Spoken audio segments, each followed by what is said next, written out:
Sobat Philip Oke. semuanya bisa melihat dengan jelas. Selamat sore Kak. Oke.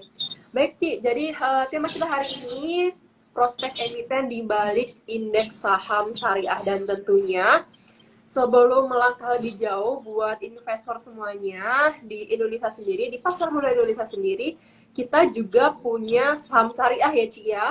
Selain saham konvensional yang teman-teman ketahui, kita juga punya saham syariah dan tentunya saham-saham syariah ini sudah masuk dalam indeks saham syariah. Nah, tentunya di pasar modal Indonesia sendiri juga memiliki 4 indeks saham syariah yakni ISI, JII atau Jakarta Islamic Index, JII 70 dan IDX MES BUMN. Dan tentunya di sore hari ini kita akan mengupas lebih dalam terkait masing-masing indeks tersebut dan saham apa aja sih yang sekiranya prospeknya bagus bersama Ci Helen dari tim riset Philips Sekuritas Indonesia. Oke.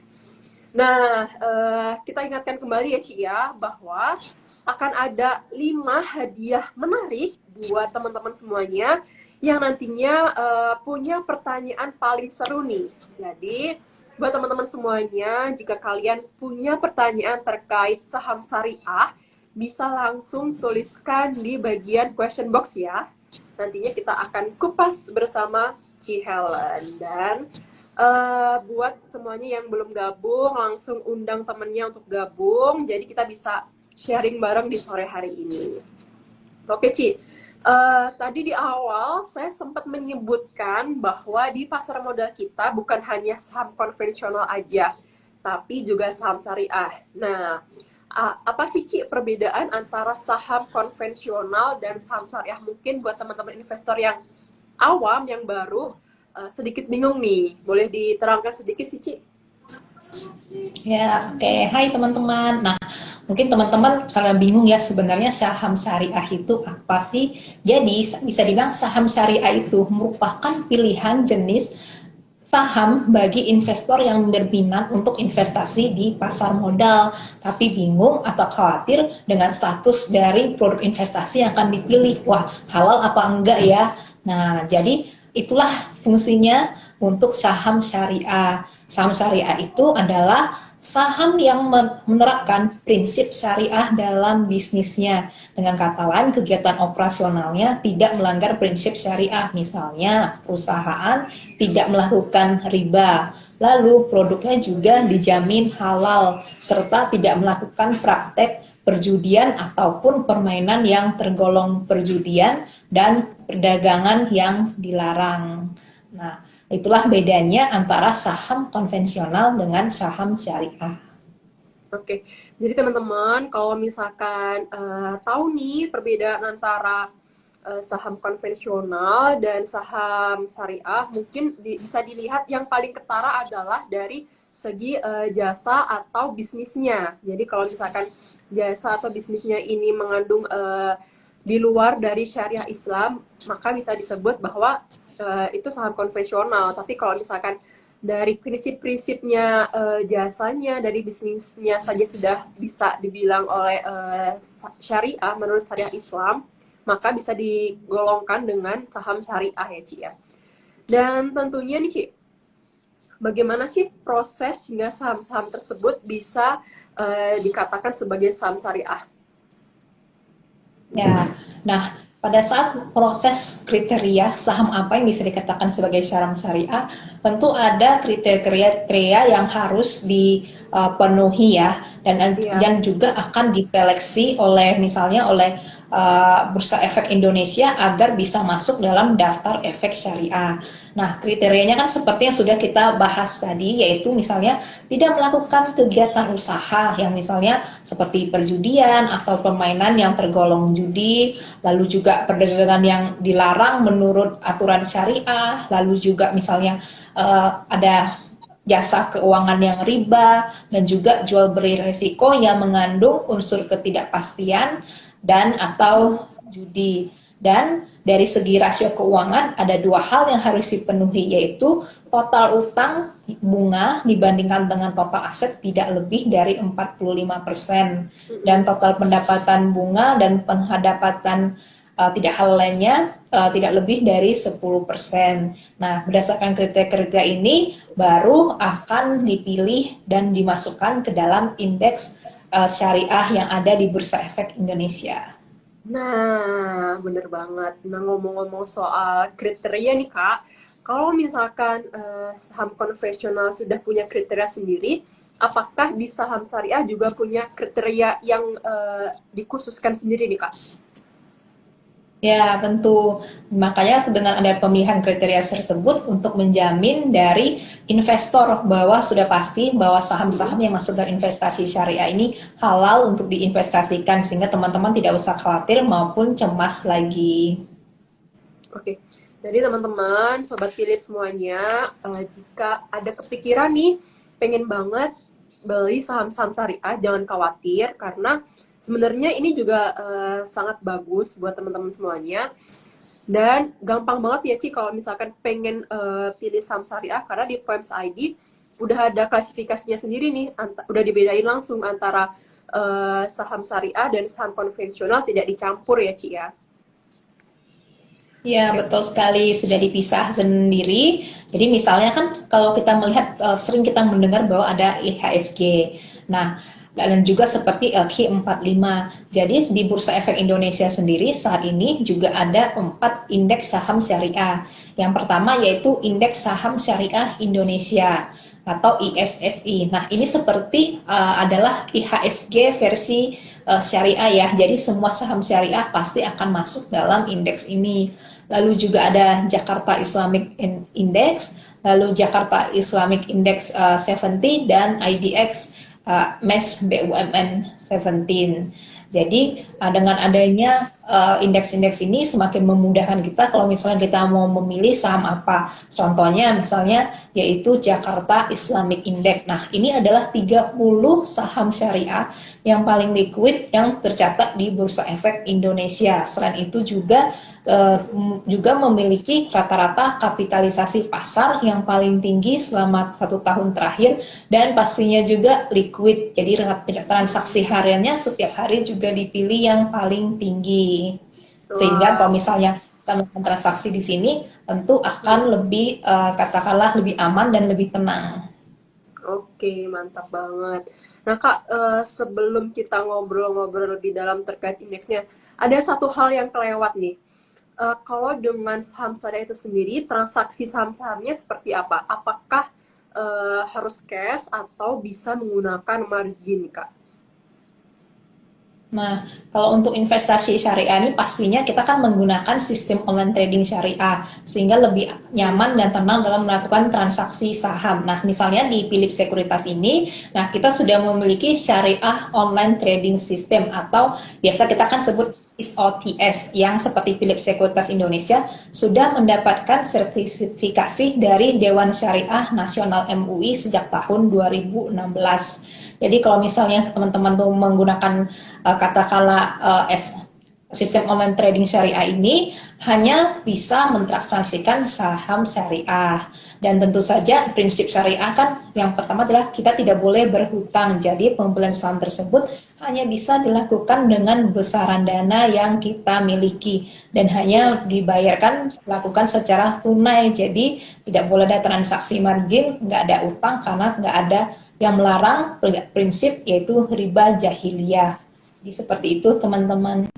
Nah, Sobat Philip semuanya, ketika ingin melakukan transaksi dengan saham syariah, poin yang pertama dan yang paling utama adalah nggak bisa ya kalau misalkan kita pengen pakai dana margin karena eh, prinsip syariah itu sendiri tidak memperbolehkan untuk menggunakan dana margin. Dan yang kedua, short selling juga tidak diperbolehkan ya Ci di transaksi saham syariah.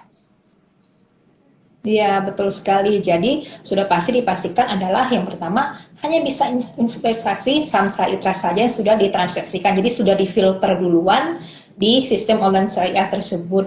Lalu juga kita hanya bisa beli saham sesuai dengan dana yang kita miliki. Tidak ada transaksi margin dan tidak bisa melakukan transaksi jual saham yang belum kita miliki atau short selling. Nah, dua poin yang bisa digarisbawahi oleh teman-teman semuanya. bisanya pakai dana cash pribadi yang dimiliki oleh teman-teman semuanya ya. Jadi nggak bisa pakai dana margin ataupun transaksi dengan short selling untuk saham-saham syariah, khusus saham-saham syariah ya teman-teman. Oke Ci, balik lagi ke indeks saham syariah nih Kak. Ada 4 yang sudah disebutkan oleh Kak Helen sebelumnya, yakni indeks saham syariah, yakni adalah IC, JII, JII 70, dan IDX MAS BUMN. Dari keempat indeks ini, perbedaannya apa aja sih Kak? Nah, mungkin perbedaannya dari 4 ke indeks itu ya. Nah, kalau kemudian yang pertama yaitu ISSI ini ya, itu kan merupakan indeks saham syariah Indonesia. Jadi yang bisa dikatakan bisa seperti ini adalah IHSG versi syariah ya. Semua saham syariah pasti masuk dalam indeks ini. Nah, lalu yang kedua dan ketiga adalah Jakarta Islamic Index dan Jakarta Islamic Index 70 ya. Jadi isinya itu adalah saham-saham yang paling liquid yang tercatat di Bursa Efek Indonesia dan juga kapitalisasi marketnya itu paling gede. Jadi mungkin teman-teman tahu pasti dipilih antara saham-saham yang memiliki kapitalisasi pasar yang besar dan juga liquid diperdagangkan setiap harinya. Nah, perbedaan antara dua indeks tersebut adalah JII memiliki 30 saham syariah dan JII 70 itu memiliki 70 saham saja. Nah, adapun indeks yang keempat yaitu IDX MS yaitu Masyarakat Ekonomi Syariah BUMN 17. Nah, ini merupakan mengukur kinerja dari 17 BUMN Indonesia yang sesuai dengan prinsip syariah, juga likuiditasnya juga baik, dan tentu saja memiliki pasar yang besar dengan dukungan fundamental perseroan yang juga baik. Nah, itu perbedaannya antara keempat indeks tersebut. Oke teman-teman semuanya, jadi kalau misalkan ingin menggarisbawahi kira-kira saham-saham apa aja sih yang masuk di kategori paling liquid, langsung aja cek di indeks JII ya Kak ya. Nah kalau Ya, misalkan betul. Indeks kira-kira DI nih aja. teman-teman lebih condong ke saham BUMN tapi syariah, langsung aja cek dari ke-17 saham syariah BUMN yang masuk di kategori indeks IDX MAX BUMN. Nah, oke Kak, aku pengen banget dan kayaknya kepo banget dengan indeks JI karena tadi udah disebutkan bahwa paling liquid ya Kak ya. Nah, kira-kira saham emiten apa aja sih yang memungkinkan prospeknya bagus nih dari indeks JII tersebut nih Kak? Ya, nah kalau untuk indeks JI sendiri kita melihat ya apa aja isinya dan juga bagaimana kinerjanya.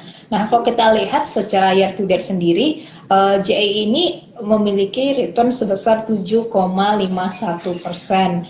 Dan kalau dari segi kinerjanya dengan juga member-membernya memang dari segi return memang cukup didominasi oleh saham-saham pertambangan ya, karena tentu saja dengan kenaikan harga komoditas yang cukup tinggi belakangan ini, lalu juga munculnya permintaan yang besar dan adanya konflik geopolitik antara Rusia dan Ukraina, hal itu menjadi katalis sebagai pendorong saham-saham pertambangan. Sehingga kalau kita melihat dari isi membedah saham JII, ya saham-saham pertambangan ini memang yang naik cukup tinggi. Nah, adapun kalau misalnya untuk kita lihat dari prospeknya, tentu kita juga harus melihat bagaimana kinerja fundamental dari masing-masing perusahaan, lalu juga bagaimana dengan kebijakan dividennya. Oke.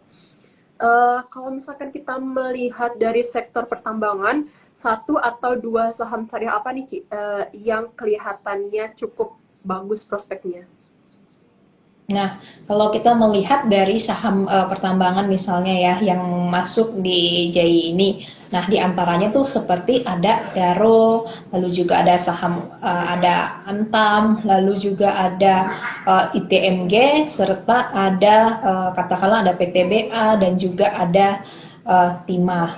Nah, saham-saham pertambangan ini memang kalau kita lihat kinerjanya memang naik cukup signifikan ya, karena didorong oleh kenaikan harga komoditas tambang, lalu juga ekspektasi pembagian dividen yang cukup tinggi, karena biasanya secara historical saham-saham pertambangan ini membagikan dividen payout ratio-nya besar, lalu juga dividen yield-nya cukup menarik sehingga bisa menjadi bahan pertimbangan teman-teman sekalian.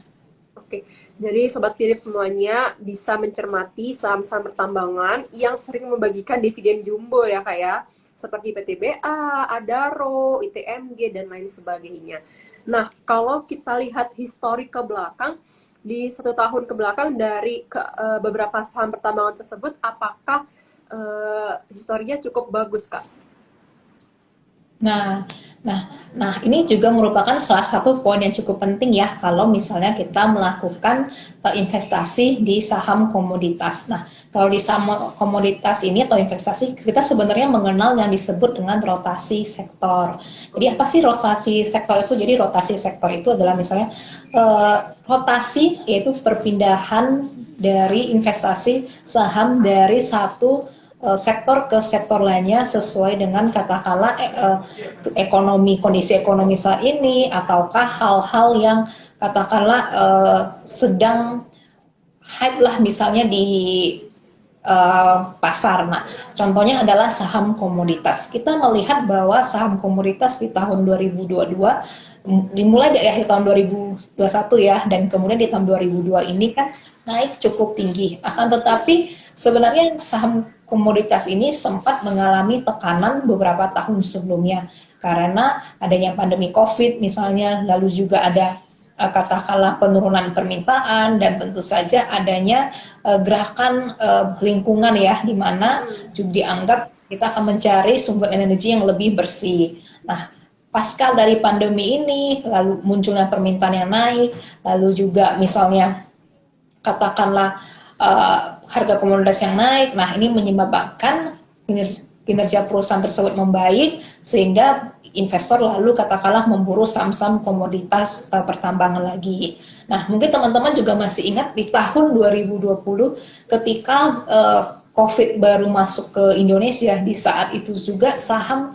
sektor healthcare itu naik sangat signifikan ya, karena diburu oleh para pelaku pasar yang beranggapan bahwa kinerja saham-saham sektor healthcare ini akan menjadi katakanlah terdampak dari pandemi COVID yang melanda Indonesia. Akan tetapi ketika misalnya ternyata kita sudah vaksin, ternyata pandemi ini bisa dikendalikan, maka investor pun melakukan pergantian sektor kembali. Nah, misalnya mereka keluar dari sempat oleh Herkel, lalu yang tahun ini kita naik. Kalau kita lihat tahun ini ya, yang naik paling tinggi itu secara year to date-nya itu adalah merupakan sektor energi ini. Oke, jadi kalau misalkan teman-teman pengen investasi nih, khususnya di saham-saham syariah, bisa terus mencermati pergerakan sektor-sektor pertambangan ya, Ci ya? Ya, betul. Dan sebenarnya ya, kalau tips untuk investasi di saham syariah ini sebenarnya sama saja dengan kalau di saham konvensional. Bedanya adalah kita memilih, pertama tentu saja pilih saham yang sudah masuk di indeks ISSI ini dulu atau JII misalnya. Jadi kita sudah yakin, oke, ini masuk dalam saham syariah. Nah, setelah kategorinya saham syariah sudah kita pilih, baru kita melakukan misalnya yaitu faktor fundamental yang kita teliti. Misalnya, bagaimanakah tren dari pendapatan perseroan secara historikal, apakah tren pendapatannya naik, lalu bagaimana tren labanya, apakah labanya juga naik setiap tahunnya, lalu juga bagaimana dengan posisi perseroan, apakah dia itu market leader misalnya kan, terus juga kebijakan dividennya selama ini.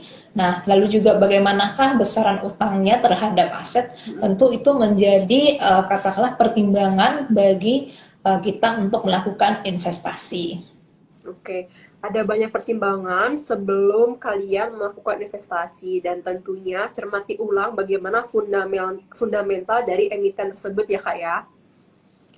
Oke, buat teman-teman semuanya yang sekiranya ada pertanyaan menarik nih, langsung aja tulis di kolom question box ya, jangan di kolom komentar, karena nanti kalau di kolom komentar bakal ketutup sama teman-teman yang lainnya nih. Jadi kalau misalkan ada pertanyaan menarik, langsung tulis di bagian question box. Nantinya 5 pertanyaan terpilih berhak mendapatkan merchandise seru dari Philip Sekuritas Indonesia. Oke Kak, kita bisa masuk ke pertanyaan-pertanyaan yang udah masuk di awal ya Kak ya. Kita coba cari yang terkait dengan syariah. Oke, yang pertama nih Kak. Kakak, untuk batas ARA dan ARB untuk saham syariah ada nggak ya? Gitu. Oke, nah untuk batas arah dan ARB ini tentunya masih tetap ada ya buat saham-saham ini. Nah tentunya di saat ini kita kan memiliki batas arah dan ARB baru yang diberlakukan sejak pandemi COVID ini dan sampai sekarang masih berlangsung. Oke, jadi untuk batas ARA dan ARB-nya sama ya Kak ya dengan saham-saham konvensional ya? Ya, betul sekali. Karena sebenarnya kalau kita melihat saham-saham yang ada di katakanlah di indeks syariah tersebut itu kan sebenarnya merupakan perusahaan saja yang biasa. Akan tetapi bedanya adalah mereka pastinya tidak melakukan kegiatan mereka yang sesuai dengan prinsip syariah tersebut. Nah, misalnya tidak ada riba. Nah, kata dengan tidak ada riba tersebut, maka misalnya saham-saham perbankan kan tidak masuk. Nah, akan tetapi saham-saham lainnya yang masuk dalam prinsip garis tersebut tetap memiliki sistem arah dengan ARB tersebut. Yang tentu misalnya kita tahu arah itu kan auto rejection atas, lalu ARB ini adalah auto rejection bawah tersebut ya. Jadi misalnya untuk mengarah kepada kondisi saham itu naik atau turun secara signifikan. Oke, jadi untuk ARA dan ARB-nya masih tetap sama. Oke, lanjut kita ke pertanyaan kedua ya Kak ya. Oke, sebentar. Coba kita pilih. Uh,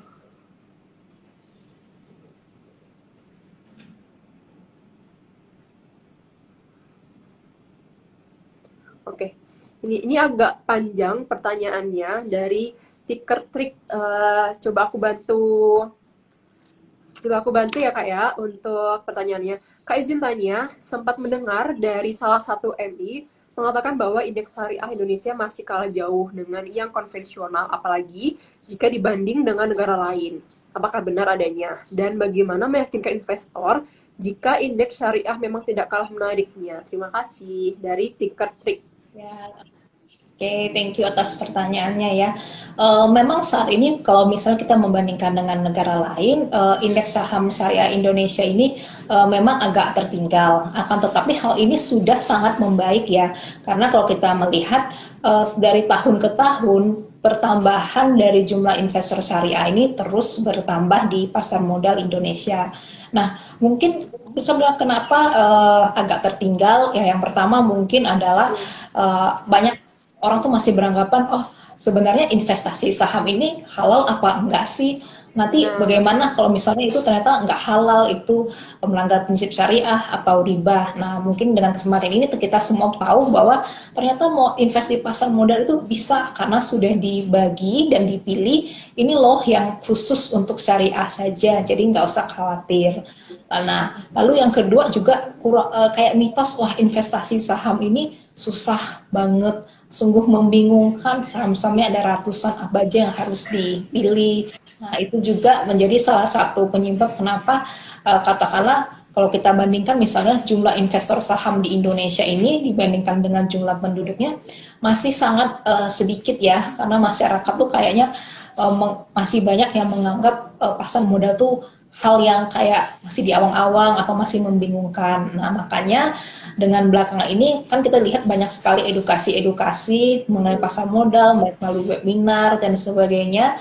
Jadi kalangan masyarakat, apalagi misalnya yang kalangan yang milenial atau Gen Z yang akrab dengan sosial media dan lain-lain, lebih paham mengenai katakanlah pasar modal, bursa saham itu apa, dan investasi saham itu apa. Nah, banyak sekali sebenarnya penyebab dari kenapa sih di bagian saham syariah kurang sangat diminati karena mungkin masih sangat sedikit edukasi yang diperoleh. Nah, tapi sebenarnya di media sosial, di website dan lain sebagainya kalian udah bisa sangat mudah mendapatkan informasi tersebut ya Kak ya. Iya, betul Dan sekali. Jadi, mm, iya, dan kalian juga bisa langsung datang ke website dari POM Syariah untuk membaca lebih detail terkait syariah gitu. Ya Kak Helen, gimana? ya, jadi dengan halnya itu, semoga juga kita menjadi tahu bahwa investasi-investasi ini sudah terjamin, jadi nggak usah khawatir dan nggak usah cemas lagi. Nah, bener. Nggak usah khawatir karena sebenarnya di pasar modal syariah itu sendiri ada badan pengawas untuk mengawasi apakah saham syariah ini masih bisa dikategorikan syariah atau gimana gitu. Udah keluar dari prinsip-prinsip syariah tersebut. Ada badan pengawas yang mengawasi dari kategori saham-saham syariah tersebut, yakni Dewan Syariah Nasional Majelis Ulama Indonesia atau DSN MUI. Dan untuk kategori indeks saham syariah itu sendiri harus masuk ke daftar efek syariah ya, daftar efek syariah atau DES gitu. Nah, lanjut ke pertanyaan ketiga nih karena masih nyambung dengan pembahasan sebelumnya. Wah, nah ini. Setiap berapa bulan suatu emiten ditinjau ulang dan untuk masuk ke dalam indeks saham syariah Indonesia atau ISI. Jadi sebenarnya bukan hanya ISI, jadi JI ataupun JI 70 dan IDX MAS BUMN ditinjau kembali ya Kak ya. Dan untuk peninjauannya seperti apa nih Kak?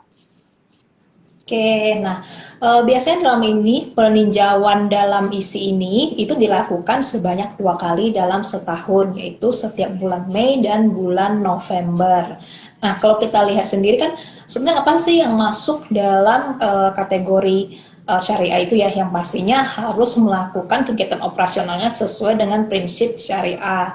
Dan yang keduanya itu adalah uh, yang emiten yang memenuhi rasio-rasio keuangan sebagai berikut. Jadi per 6 bulan sekali akan diperiksa, nah apakah masih tetap sesuai dengan dan berada dalam kriteria yang ada. Nah kalau untuk isi sendiri kita diseleksi sebanyak 2 kali dalam setahun, yaitu setiap bulan Mei dengan bulan November. Jadinya untuk selalu memastikan bahwa yang masuk dalam ini selalu mematuhi prinsip syariah.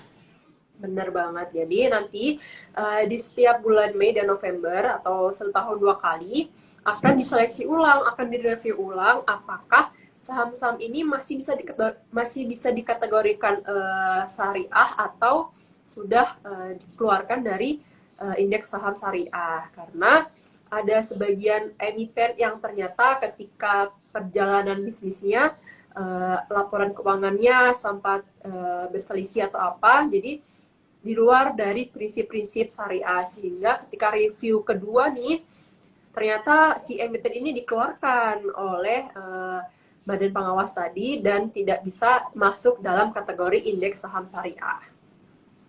Baik teman-teman semuanya, jika kalian punya pertanyaan terkait syariah bisa langsung tuliskan di bagian question box karena masih bisa berkesempatan untuk kita sharing bareng terkait saham syariah dan langsung kita bahas di hari ini. Oke Kak, kalau kita melihat indeks dari saham syariah ada 4 nih. Kita bisa melihat historinya 1 tahun ke belakang secara mungkin year to date seperti apa. Apakah keempat indeks saham syariah ini memiliki prospek yang cukup bagus atau memiliki gejolak yang seperti apa nih Kak? Secara historinya dari indeks-indeks saham syariah di Indonesia. Ya, nah tentu saja sebenarnya bagaimanakah dengan prospeknya akan depan. Nah, melakukan investasi ini kita bisa melihatnya melalui analisa fundamental ya teman-teman.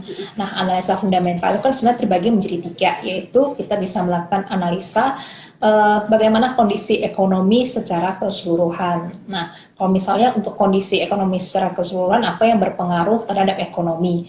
Nah, contoh yang paling gampang misalnya ketika pandemi COVID kemarin, saat itu kan kita ada pembatasan kebijakan kan, kita ada PSBB, ada katakanlah PPKM. Nah, tentunya dengan pembatasan aktivitas tersebut ada berdampak terhadap kegiatan kita sehari-hari dan juga perusahaan.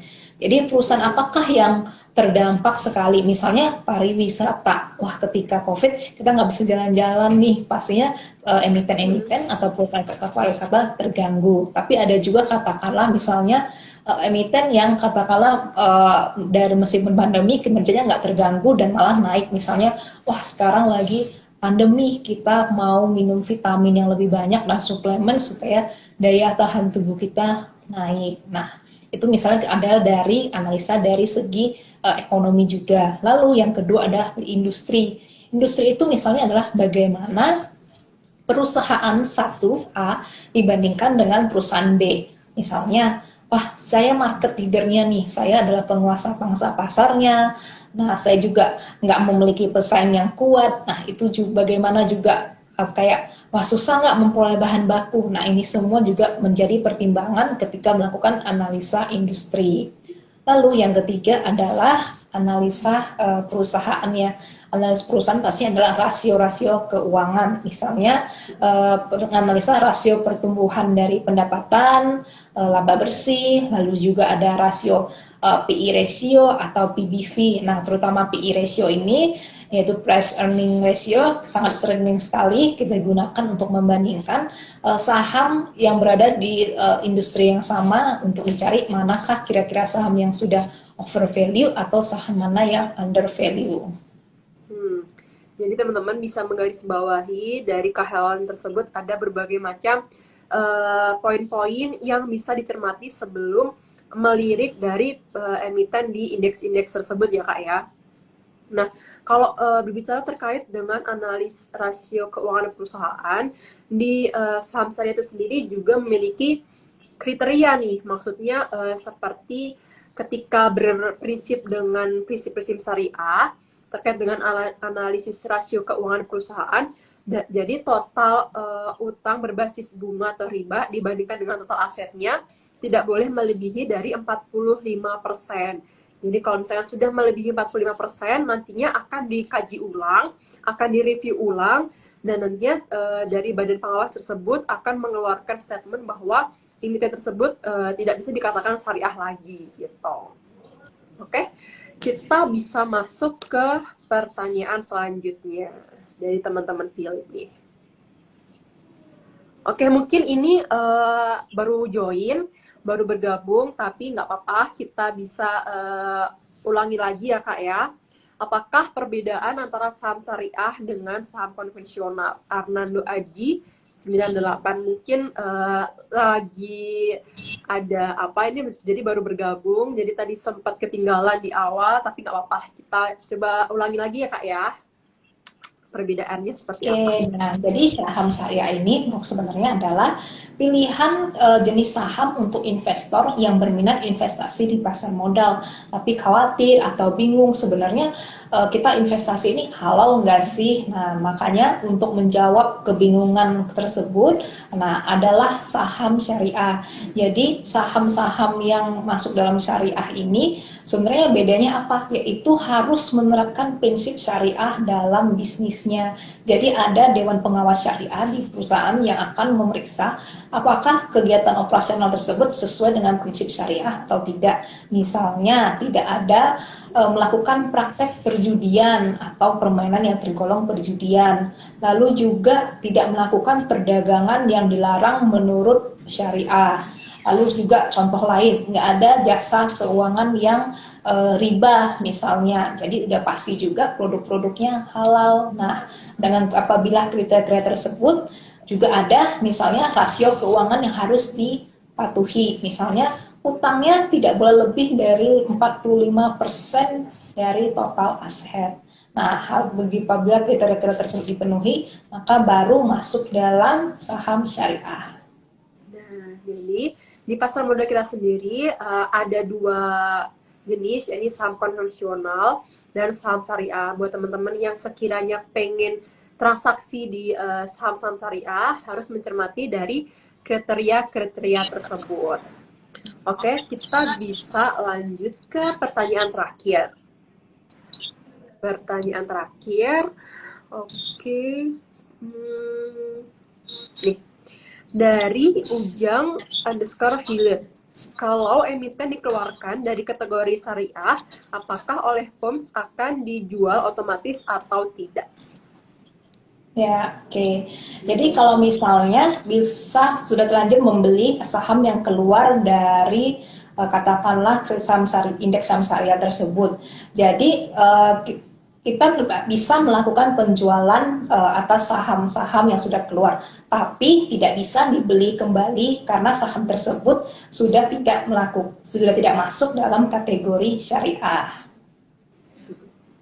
Oke, jadi teman-teman, kalau misalkan awalnya membeli saham syariah, nantinya ketika suatu saat saham tersebut keluar dari daftar efek syariah atau DS, akan ada pemberitahuan atau informasi yang menyatakan bahwa saham tersebut sudah keluar dari daftar efek syariah. Teman-teman, kalau misalkan belum sempat menjualnya, bisa dibantu oleh tim kami untuk melakukan penjualannya, gitu ya. Oke Kak, sebelum waktunya habis nih, ada nggak sih tips and trick buat teman-teman semuanya untuk berinvestasi di saham-saham syariah?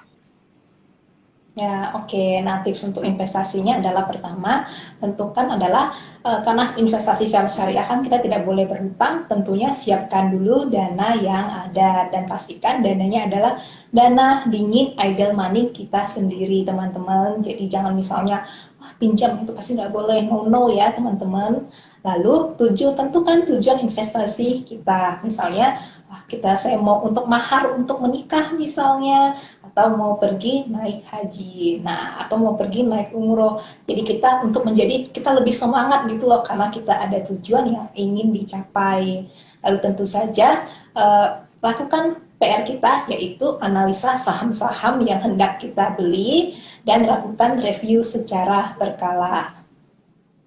Oke, jadi teman-teman semuanya, jika pengen nih investasi di saham-saham syariah, tentunya juga harus mengetahui apakah jasa atau bisnis dari emiten tersebut sesuai dengan kaidah atau prinsip-prinsip syariah, dan juga apakah emiten tersebut liquid ya Kak ya, liquid seperti masuk ke dalam Ya, indeks betul sekali. JIT, atau apakah bisa dilihat prospeknya ke depannya masih oke untuk diinvestasikan ya, kurang lebih 3-5 tahun, dan juga apakah sesuai dengan tujuan investasi dari Sobat Philip semuanya. Oke Kak, kalau Sobat Philip pengen investasi saham syariah di Philip, apakah bisa dan bagaimana caranya? Ya, tentu saja. Apalagi misalnya di Philips ini, kita kan sudah ada yaitu perusahaan sekuritas yang sudah memiliki syariah online trading system. Jadi secara sistemnya itu sudah otomatis diatur bahwa kita cuma bisa mentransaksikan saham syariah lagi sendiri. Karena mungkin kan, ada ratusan saham yang ada di Bursa Efek Indonesia ya. Mungkin teman-teman juga bingung, ada ratusan, mana nih yang masuk ke ISSI, mana atau enggak, akan bingung. Jadi kalau misalnya sudah menggunakan sistem syariah online trading ini, sudah pasti hanya saham syariah saja yang akan muncul di layar misalnya smartphone atau PC kita, dan juga tidak bisa berhutang sehingga sudah pasti nggak bisa margin. Jadi itu akan menjadi lebih aman buat kita. Oke, jadi Sobat Pilihan semuanya, jika kalian pengen buka akun syariah, bisa melalui Poems ID ya semuanya. Kalau misalkan pengen nih investasi saham syariah, caranya gimana? Jadi yang pertama, kalian harus punya akun syariah dulu. Daftarnya gampang banget, kalian bisa langsung ke Poems ID. Nggak pakai ribet, pokoknya nggak pakai ribet. Dan juga dijamin murni karena benar-benar bisa diklasifikasikan antara saham konvensional dan saham syariah nggak dicampur. Jadi kalian sudah bisa menentukan nih mana saham-saham syariah dan mana saham konvensional, murni, benar-benar murni. Oke Kak, jadi sebenarnya saham-saham syariah ini apakah nantinya jika pengen suatu saat menjadikan saham syariah ini sebagai mahar atau kado, apakah bisa nih? Nah, ini pertanyaan yang sangat-sangat sering ditanyakan.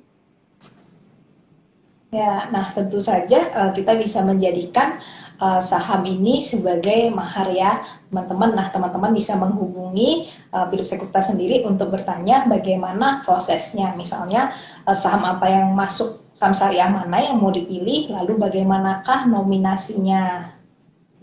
Nah, ini yang sangat sering ditanyakan dari Sobat Philip semuanya. Gimana sih caranya kalau pengen menjadikan saham sebagai mahar pernikahan? Sebenarnya bisa ya, dan caranya langsung aja hubungi tim kami, customer service kami, bagaimana caranya untuk bisa menjadikan saham sebagai mahar pernikahan, nanti dibantu prosesnya, gitu ya.